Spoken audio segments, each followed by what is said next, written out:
السلام علیکم ورحمۃ اللہ وبرکاتہ۔ محترم ناظرین، یہ 2020 کا آخری ہفتہ چل رہا ہے۔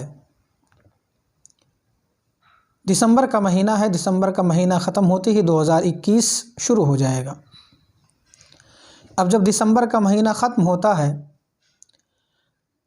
اور جنوری کا مہینہ جو اسٹارٹ ہوتا ہے، اس رات میں نیا سال کی مبارکباد پیش کی جاتی ہے۔ ایک دوسرے کو لوگ نیا سال کی مبارکبادیاں پیش کرتے ہیں، ایک دوسرے کو لوگ مبارکباد نئے سال کی خوشیاں پیش کرتے ہیں۔ تو اس نئے سال کی مبارکباد دینے کی شرعی حیثیت کیا ہے؟ تو سب سے پہلے میں آپ کو یہ بتاؤں کہ نئے سال کی مبارکباد دینے میں کوئی حرج نہیں ہے۔ نئے سال کی مبارکباد دی جا سکتی ہے اس نیت کے ساتھ کہ جو آنے والا سال ہے، اللہ تعالیٰ اس سال میں جس سے ہم نیا سال مبارکبادی پیش کر رہے ہیں، اس سال میں پروردگار عالم اس کو رحمتوں اور برکتوں کی نعمتیں عطا فرمائے۔ اس سال جس کے لیے ہم نیا سال کی مبارکبادی پیش کر رہے ہیں، آنے والا سال اس کے لیے رحمتوں و برکتوں سے بھرا ہوا ہو۔ اس سال وہ نیکیاں اور اچھے اعمال کی کثرت کرے، زیادہ سے زیادہ اچھائیاں کرے، زیادہ سے زیادہ نیکیاں کریں۔ اس نیت سے اگر نیا سال کی مبارکباد دی جاتی ہے تو اس میں کوئی حرج نہیں ہے۔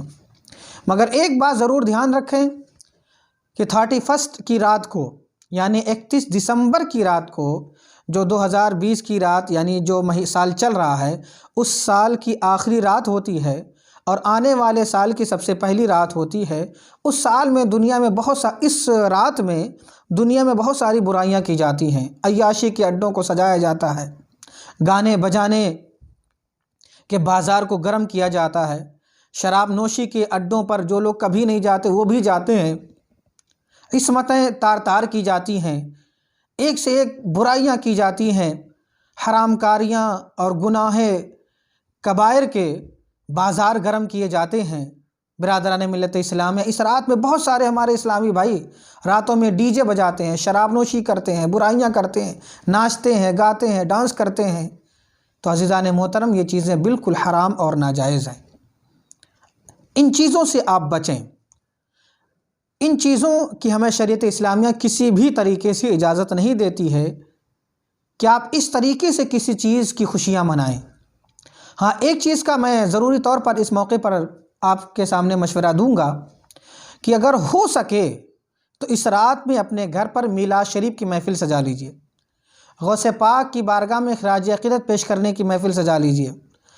گھروں کے اندر خواتین یا مرد ذکر و اذکار اور تلاوتیں، نوافل کی کثرت کریں، دعا کی کثرت کریں، توبہ زیادہ سے زیادہ کریں۔ اس سے کیا ہوگا کہ ہم خود بھی بچیں گے گناہ سے، اور جو ہمارے نوجوان ان گناہوں کے اڈوں پر جاتے ہیں، تو جب ہم میلاد شریف کی محفل اپنے گھر پر یا مسجدوں میں منعقد کر دیں گے تو ہمارے علاقے کے بہت سارے نوجوان مسجدوں میں اکٹھا ہو کر کے ذکر کریں گے، تلاوت کریں گے اور نیک محفل میں شرکت کریں گے، تو ان گناہوں سے بچ جائیں گے۔ لہٰذا عزیزان محترم، میں آپ سے گزارش کروں گا کہ اگر ممکن ہے تو آپ یہ ضرور کریں تاکہ خود بھی گناہ سے بچیں اور اپنے دوسروں کو، اپنے بھائیوں کو، اپنے پڑوس کے نوجوانوں کو بھی آپ گناہ سے بچا سکیں۔ اب چلتے چلتے میں آپ کے سامنے عرض کروں گا کہ اس طریقے سے دینی باتیں جاننے کے لیے، اس طریقے سے دینی باتیں آپ زیادہ سے زیادہ حاصل کرنے کے لیے ہمارے YouTube چینل QTV اردو کو سبسکرائب اور لائک کریں۔